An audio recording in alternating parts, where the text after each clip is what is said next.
So, so next Sunday is going to be WWE's Backlash. It's another pay-per-view that they use to, I guess, fill in some of the time between some of their more major pay-per-views like WrestleMania, Royal Rumble, Survivor Series, and SummerSlam.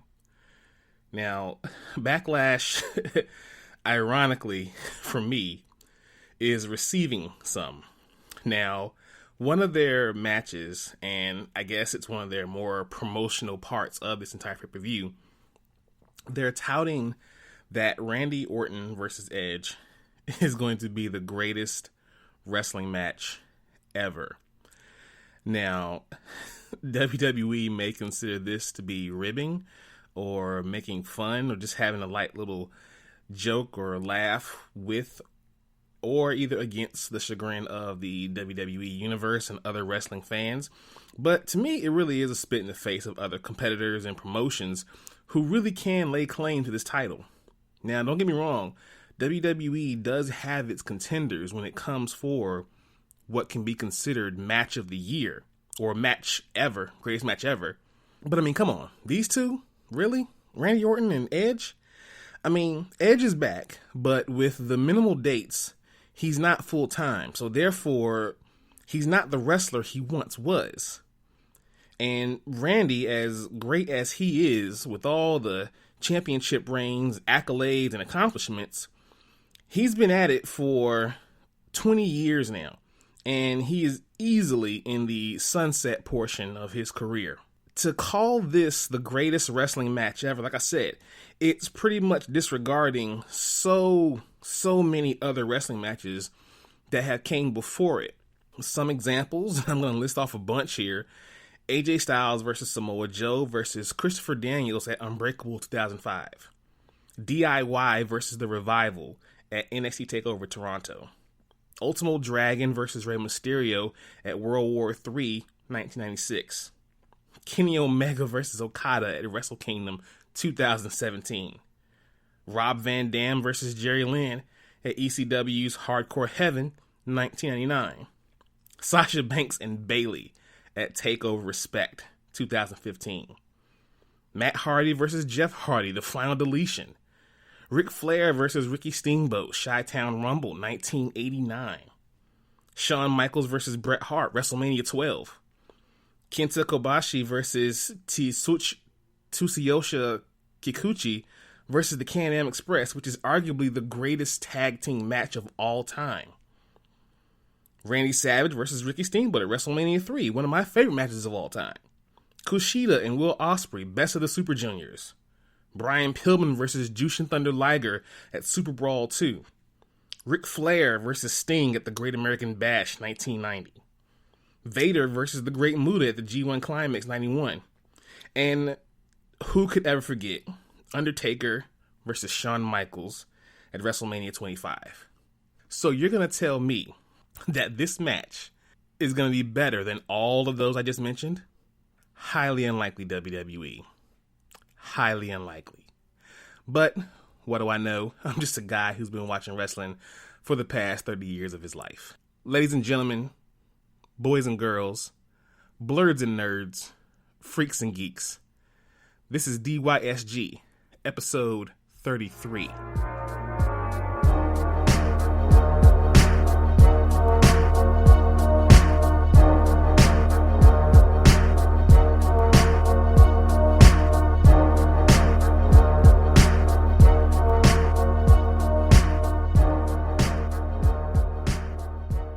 Welcome once again, people. I am your host, Nix, and you are now listening to Do You Speak Geek? Thank you, everyone who has tuned in. Thank you for all those who have come back as listeners. If you join us for the first time, welcome. You can listen to this podcast here right on Spreaker. Spreaker is the home team where you can hear and listen to and subscribe and like the Do You Speak Geek podcast. Please be sure to check that out when you get an opportunity to on Spreaker or any of your other favorite podcast applications, such as Apple Podcasts, Google Podcasts. You can either go to Spotify, iHeartRadio, and many others.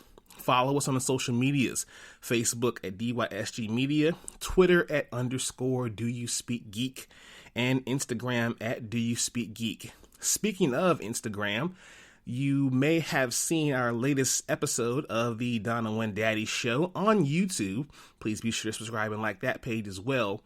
Our latest episode that we did for our first Friday fights, where we mentioned Hulk versus Broly.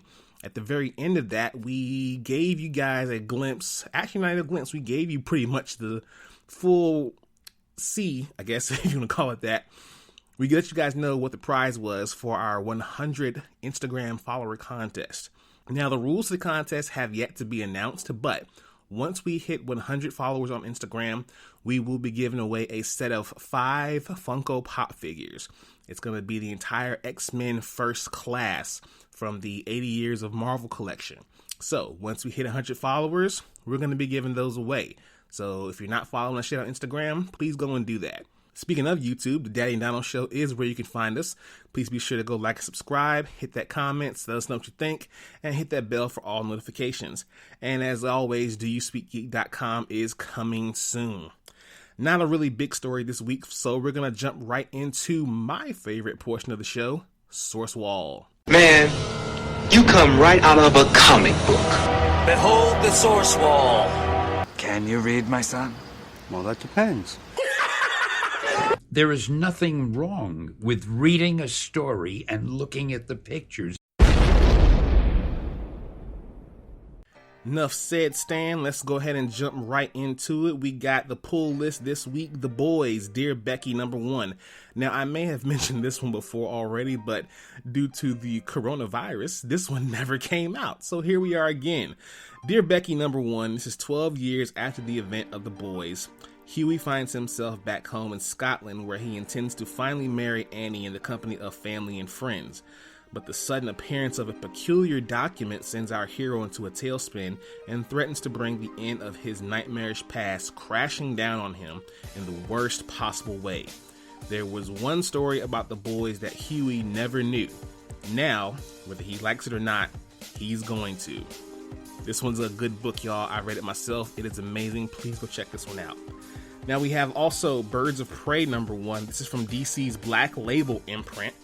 Black Canary's life has spiraled out of control. Her personal life is going through the ringer, and her band is in a crisis when an old flame resurfaces, only to flicker out and set her on an all-new mission against an all-new opponent. The only thing she has to be grateful for is the fact that she's not alone, as Huntress finds herself on a collision course with Black Canary's quarry at Detective Montoya's urging. Meanwhile, Harley Quinn has resurfaced outside of Gotham City and out of the Suicide Squad's good graces with a new lease on life that is sure to make everyone else's life more complicated. People, this is just the first 5 pages of this book. Now, I see what DC is doing in light of the emancipation of Harley Quinn in the Birds of Prey movie. They're trying to weave in Harley Quinn with the Birds of Prey, so let's see how it goes from here.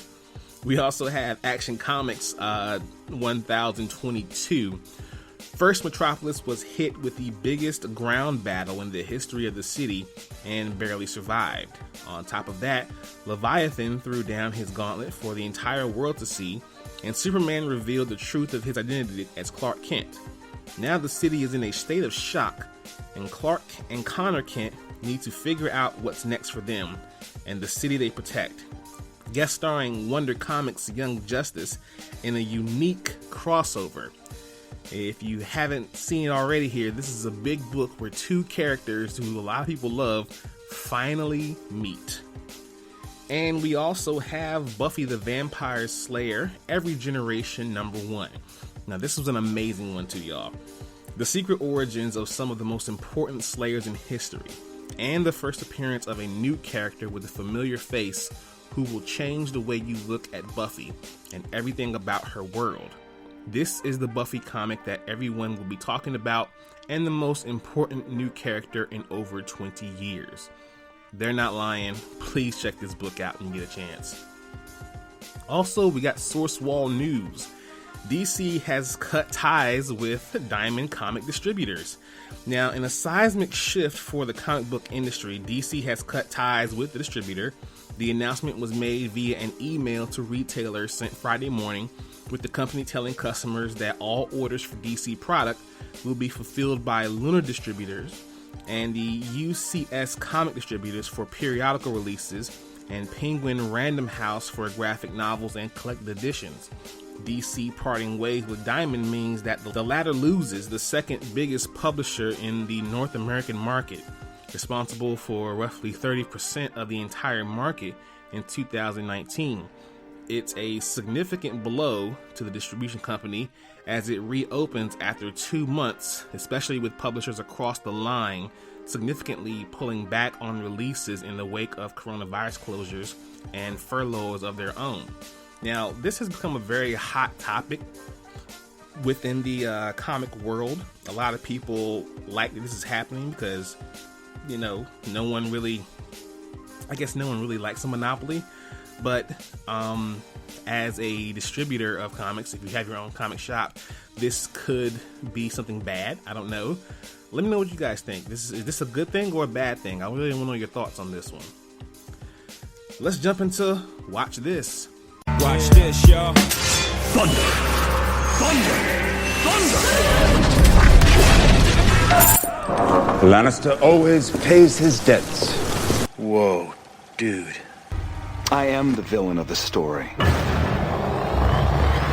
So, with Watch This news, X-Men's Evan Peters is reportedly appearing in the MCU's WandaVision.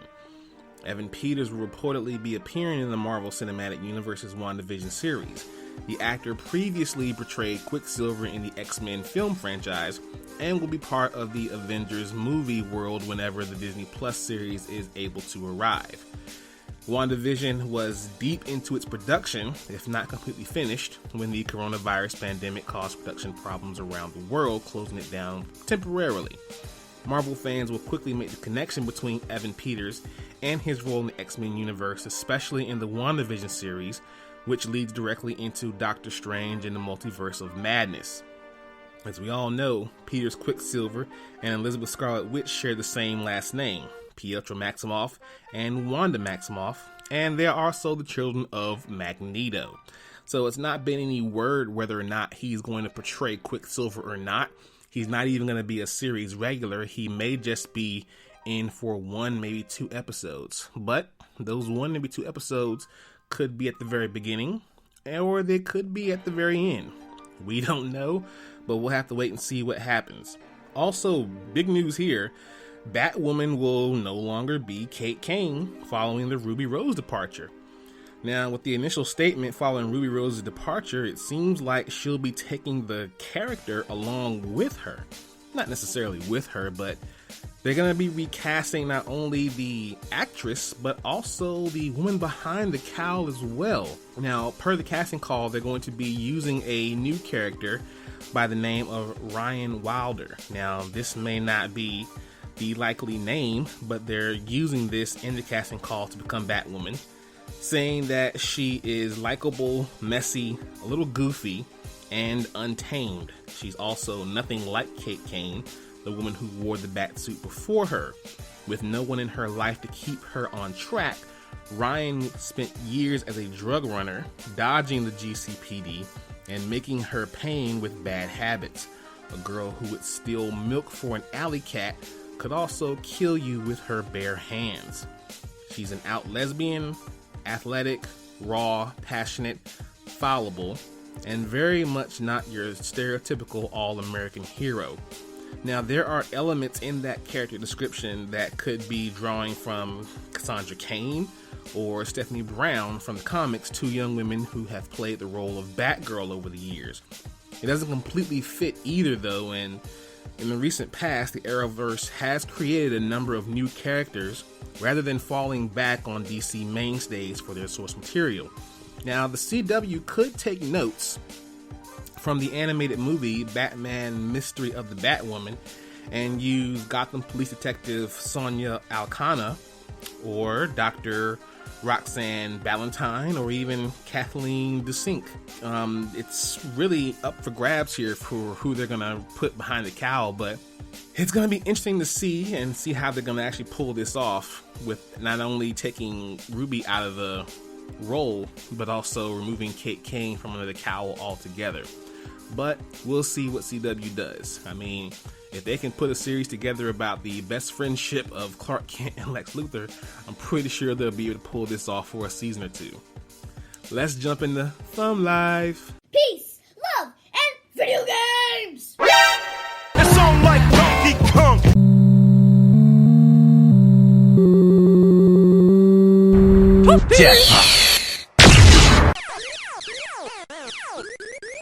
That man is playing Galaga.